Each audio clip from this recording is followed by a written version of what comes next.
মিনেসোটায় পিছু হটলেন ট্রাম্প, সরিয়ে নিচ্ছেন বর্ডার পেট্রোল প্রধানকে। কাজের টোপ দিয়ে রাশিয়ায় নিয়ে বাংলাদেশিদের পাঠানো হচ্ছে যুদ্ধে। আগামী সপ্তাহে বাংলাদেশের ওপর শুল্ক কমানোর ঘোষণা দিতে পারে যুক্তরাষ্ট্র। প্রিয় দর্শক, এতক্ষণ শুনছিলেন সংবাদ শিরোনাম, এখন শুনবেন বিস্তারিত। নিয়মিত বিশ্বের সকল আপডেট সংবাদ এই চ্যানেল থেকে পেতে চ্যানেলটি সাবস্ক্রাইব করে আমাদের সাথেই থাকুন। মিনেসোটায় পিছু হটলেন ট্রাম্প, সরিয়ে নিচ্ছেন বর্ডার পেট্রোল প্রধানকে। যুক্তরাষ্ট্রের মিনেসোটা অঙ্গরাজ্যের মিনিয়াপোলিসে অভিবাসন বিরোধী অভিযানের প্রধান মুখ এবং বর্ডার পেট্রোল কমান্ডার গ্রেগরি বোভিনো মঙ্গলবার শহরটি ত্যাগ করছেন বলে ধারণা করা হচ্ছে। ট্রাম্প প্রশাসন তাদের এই অভিযানের নেতৃত্বে বড় ধরনের রদবদল করছে।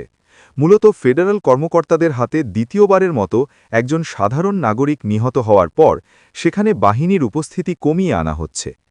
প্রশাসনের একজন ঊর্ধ্বতন কর্মকর্তা জানিয়েছেন যে ৫৫ বছর বয়সী বোভিনো আজ মঙ্গলবার তার সঙ্গে থাকা একদল এজেন্ট নিয়ে মিনেসোটা ছাড়ছেন।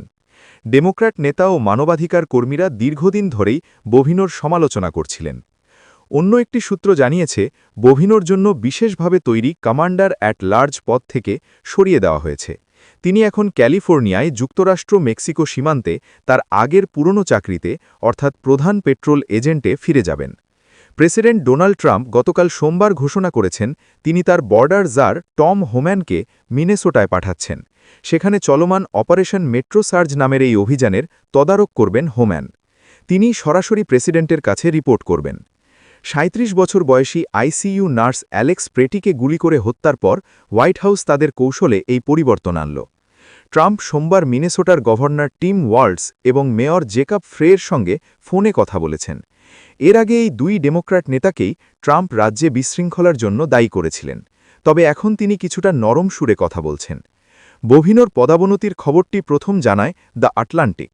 তাদের প্রতিবেদনে বলা হয়েছে বোভিনো হয়তো শিগগিরই অবসরে যাবেন। তবে হোমল্যান্ড সিকিউরিটি বিভাগ এই খবর নাকচ করে বলেছে বোভিনোকে তার দায়িত্ব থেকে অব্যাহতি দেওয়া হয়নি। তারা তাকে একজন দেশপ্রেমিক হিসাবে প্রশংসা করেছে। বোভিনোর রাজ্য ছেড়ে যাওয়ার খবর ছড়িয়ে পড়লেও বিক্ষোভকারীরা শান্ত হননি। তিনি যে হোটেলে আছেন বলে ধারণা করা হচ্ছে সেটার বাইরে মানুষ জড়ো হয়ে থালাবাসন পিটিয়ে এবং বাঁশি বাজিয়ে প্রতিবাদ জানাচ্ছেন। সোমবার সংবাদ সম্মেলনে হোয়াইট হাউসের পক্ষ থেকে নার্স প্রেটির মৃত্যুকে দুঃখজনক বলে উল্লেখ করা হয়েছে। অথচ এর আগে হোয়াইট হাউসের উপদেষ্টা স্টিফেন মিলার প্রেটিকে সম্ভাব্য খুনি বলে অভিহিত করেছিলেন। ট্রাম্প জানিয়েছেন এই গুলির ঘটনাটি তারা খতিয়ে দেখছেন। গভর্নর ওয়াল্টস এবং ট্রাম্পের মধ্যকার আলোচনাকে দুপক্ষই ফলপ্রসূ বলে বর্ণনা করেছে। ট্রাম্প বলেছেন তারা এখন একই সুরে কথা বলছেন। গভর্নর জানিয়েছেন ট্রাম্প মিনেসোটা থেকে ফেডারাল এজেন্টের সংখ্যা কমাতে এবং স্থানীয় প্রশাসনের সঙ্গে মিলে কাজ করতে রাজি হয়েছেন। বোভিনো ট্রাম্পের এই বিতর্কিত অভিযানের একজন উগ্র সমর্থক ছিলেন। তিনি সিনেমার মতো করে এই অভিযানের প্রচারমূলক ভিডিও তৈরি করতেন। তাকে প্রায়ই মাস্ক ছাড়া দাপুটে ভঙ্গিতে দেখা যেত, যেখানে তার চারপাশের অন্য সব এজেন্টের মুখ ঢাকা থাকত। তার পোশাক আশাক এবং আচরণের জন্য অনেকে তাকে নাৎসি বাহিনীর সঙ্গে তুলনা করেছিলেন। বোভিনো সবসময় এজেন্টদের পক্ষ নিয়েছেন, যদিও ভিডিও ফুটেজে দেখা যায় তার দাবি মিথ্যা।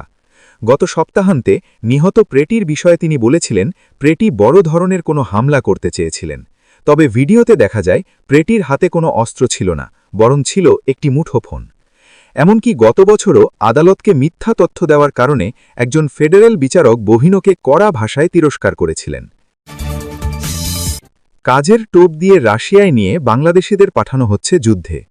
চাকরির প্রলোভনের রাশিয়ায় গিয়ে ভয়াবহ বাস্তবতার মুখোমুখি হচ্ছেন বহু বাংলাদেশি শ্রমিক। অ্যাসোসিয়েটেড প্রেসের এক অনুসন্ধানী প্রতিবেদনে উঠে এসেছে পরিষ্কার কর্মী, ইলেকট্রিশিয়ান বা অন্যান্য সাধারণ কাজের আশ্বাস দিয়ে বাংলাদেশ সহ দক্ষিণ এশিয়ার বিভিন্ন দেশের শ্রমিকদের রাশিয়ায় নিয়ে জোর করে ইউক্রেন যুদ্ধে পাঠানো হচ্ছে। প্রতিবেদনটিতে বাংলাদেশের মাকসুদুর রহমান নামে এক ব্যক্তির কথা উল্লেখ করা হয়েছে। নিজ শহর লক্ষ্মীপুর ছেড়ে পরিষ্কার কর্মীর চাকরির আশায় রাশিয়ায় পাড়ি জমিয়েছিলেন মাকসুদুর, কিন্তু মস্কোতে পৌঁছানোর কয়েক সপ্তাহের মধ্যেই নিজেকে আবিষ্কার করেন ইউক্রেন যুদ্ধের সম্মুখ সমরে। মাকসুদুর জানান রাশিয়ায় পৌঁছানোর পর তাকে ও অন্য বাংলাদেশি শ্রমিকদের এমন কিছু নথিতে স্বাক্ষর করানো হয় যেগুলো সামরিক চুক্তি ছিল বলে পরে জানা যায়। এরপর তাদের নিয়ে যাওয়া হয় একটি সেনা প্রশিক্ষণ শিবিরে। সেখানে ড্রোন যুদ্ধ, আহতদের সরিয়ে নেওয়া এবং ভারী অস্ত্র ব্যবহারের প্রশিক্ষণ দেওয়া হয়। মাকসুদুর আপত্তি করলে এক রুশ কমান্ডার অনুবাদ অ্যাপের মাধ্যমে তাকে বলেন, তোমাদের এজেন্টই এখানে পাঠিয়েছে, আমরা তোমাদের কিনেছি। মাকসুদুর জানান, কাজ করতে অস্বীকার করলে তাদের মারধর করা হয় এবং 10 বছরের কারাদণ্ডের হুমকি দেওয়া হয়। 7 মাস পরেও অবশ্য তিনি পালিয়ে দেশে ফিরতে সক্ষম হন। তবে তার সঙ্গে যাওয়া আরও কয়েকজন বাংলাদেশির এখনও কোনো খোঁজ খবর নেই। এপি জানিয়েছে, ভুক্তভোগীদের অভিযোগের পক্ষে তারা ভ্রমণ নথি, রুশ সামরিক চুক্তি, চিকিৎসা ও পুলিশ রিপোর্ট এবং যুদ্ধক্ষেত্রের ছবিও হাতে পেয়েছে। এসব নথিতে স্পষ্ট দেখা যায় বাংলাদেশি শ্রমিকরা কিভাবে যুদ্ধের সঙ্গে যুক্ত হতে বাধ্য হয়েছেন। মাকসুদুর রহমান সহ অন্তত 3 জন বাংলাদেশি দাবি করেছেন তাদের ইচ্ছার বিরুদ্ধে যুদ্ধের সামনের সারিতে পাঠানো হয়েছে। তাদের কাজ ছিল রুশ সেনাদের আগে এগিয়ে যাওয়া, রসদ পরিবহন করা, আহতদের উদ্ধার করা এবং নিহতদের দেহ সরিয়ে নেওয়া। এই ধরনের অভিযোগ শুধু বাংলাদেশিদের মধ্যেই সীমাবদ্ধ নয়। ভারত, নেপাল ও শ্রীলঙ্কার নাগরিকরাও একইভাবে প্রতারিত হওয়ার কথা জানিয়েছেন। কেনিয়া, দক্ষিণ আফ্রিকা, জর্ডান ও ইরাকের অফিসাররাও জানিয়েছেন তাদের দেশের নাগরিকদের সঙ্গেও এমন ঘটনা ঘটেছে। এদিকে রাশিয়ার গ্যাস প্রক্রিয়াজাতকরণ কারখানায় ইলেকট্রিশিয়ানের কাজ করতেন মুন্সিগঞ্জের মোহন মিয়াজি। কিন্তু চরম শীত ও কঠোর পরিবেশের কারণে এই কাজটি দুর্বিষহ হয়ে উঠলে তিনি রাশিয়ার সেনাবাহিনীতে যোগ দেন।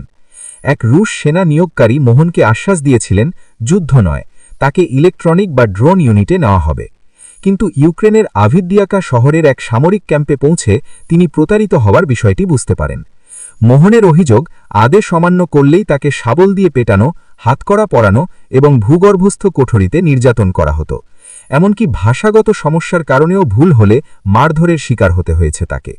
এই বিষয়ে রাশিয়ার প্রতিরক্ষা ও পররাষ্ট্র মন্ত্রণালয় বা বাংলাদেশের সরকার কেউই এপির প্রশ্নে জবাব দেয়নি বলে উল্লেখ করা হয়েছে প্রতিবেদনটিতে। তবে নিখোঁজ শ্রমিকদের পরিবার বাংলাদেশের একাধিক থানায় অভিযোগ করেছে এবং তদন্তের দাবিতে একাধিকবার ঢাকায় এসে সরকারের দৃষ্টি আকর্ষণের চেষ্টা করেছে। এমনই এক পরিবারের সদস্য সালমা আক্তার জানান, তার স্বামী আসগর হোসেন শেষবার যোগাযোগ করেছিলেন গত বছরের ২৬ মার্চ। তখন তিনি জানিয়েছিলেন তাকে রাশিয়ার সেনাবাহিনীর কাছে বিক্রি করে দেওয়া হয়েছে। শেষ অডিও বার্তায় আসগর বলেছিলেন, আমার জন্য দোয়া করো। আগামী সপ্তাহে বাংলাদেশের ওপর শুল্ক কমানোর ঘোষণা দিতে পারে যুক্তরাষ্ট্র। যুক্তরাষ্ট্রের পক্ষ থেকে চলতি সপ্তাহের শেষের দিকে কিংবা আগামী সপ্তাহের শুরুর দিকে বাংলাদেশের ওপর আরোপিত প্রত্যর্পণ শুল্ক হ্রাসের ঘোষণা আসতে পারে বলে জানিয়েছেন প্রধান উপদেষ্টার আন্তর্জাতিক বিষয়ক সম্পর্কিত স্বামীমতি লুৎফে সিদ্দিকী। মঙ্গলবার রাজধানীর ফরেন সার্ভিস একাডেমিতে এক সংবাদ সম্মেলনে লুৎফে সিদ্দিকী এই কথা বলেন। সুইজারল্যান্ডের দাভোসে অনুষ্ঠিত বিশ্ব অর্থনৈতিক ফোরামে বাংলাদেশের অংশগ্রহণ এবং অর্জনের বিষয়ে জানাতে এই সংবাদ সম্মেলনের আয়োজন করা হয়। লুৎফে সিদ্দিকী বলেন, ওয়াশিংটন বাংলাদেশের ওপর আরোপিত শুল্ক কমানোর বিষয়ে আন্তরিক এবং শিগগিরই এ সংক্রান্ত ঘোষণা আসার সম্ভাবনা রয়েছে। তবে বিদ্যমান ২০% শুল্ক ঠিক কতটা কমানো হবে তা এখনও স্পষ্ট নয় বলে জানান লুৎফে সিদ্দিকী। দাভোসে সম্মেলনের ফাঁকে যুক্তরাষ্ট্রের অর্থমন্ত্রী স্কট বেসেন্টের সঙ্গে এই বিষয়ে আলোচনা করেছেন জানিয়ে লুৎফে সিদ্দিকী বলেন, যুক্তরাষ্ট্রের অশুল্ক নীতির অনেক বিষয় বাংলাদেশের অন্তর্বর্তী সরকারের সংস্কার কর্মসূচির সঙ্গে সামঞ্জস্যপূর্ণ। এছাড়াও যুক্তরাষ্ট্রের সঙ্গে বাংলাদেশের যে প্রায় $৬,০০০ কোটি বাণিজ্য ঘাটতি ছিল তা অনেকটা কমে এসেছে। এসব বিষয় বিবেচনায় নিয়ে যুক্তরাষ্ট্র বাংলাদেশের ওপর থেকে বাণিজ্য বাধা কমাতে আন্তরিকতা দেখাচ্ছে। আশা করা যাচ্ছে দ্রুতই একটি ইতিবাচক সিদ্ধান্ত আসবে। বাংলাদেশ ইইউ বাণিজ্য সম্পর্ক প্রসঙ্গে লুৎফে সিদ্দিকী জানান, ইইউ কমিশনার রক্সানা মিনজাতু ও জোজেফ সিকেলারের সঙ্গে সম্ভাব্য মুক্ত চুক্তি প্রসঙ্গে আলোচনা হয়েছে। তিনি বলেন, আমরা ইইউ এর সঙ্গে এফটিএ স্বাক্ষরের আগ্রহ স্পষ্ট করেছি। তারা এতে আগ্রহ দেখিয়েছে, তবে তাদের প্রক্রিয়াটি ধীরে এগোচ্ছে। লুৎফে সিদ্দিকী আরও বলেন, ইইউ বর্তমানে ভারতের সঙ্গে এফটিএ নিয়ে কাজ করছে এবং এরপর হয়তো ভিয়েতনামের দিকে এগোবে, যা বাংলাদেশের জন্য কিছুটা চ্যালেঞ্জিং হতে পারে। তবে তিনি বলেন, তাতেও ভয়ের কিছু নেই, আমাদের আলোচনা চালিয়ে যেতে হবে। পরবর্তী সরকারের জন্য আমি এই বিষয়ে বিস্তারিত নোট রেখে যাব।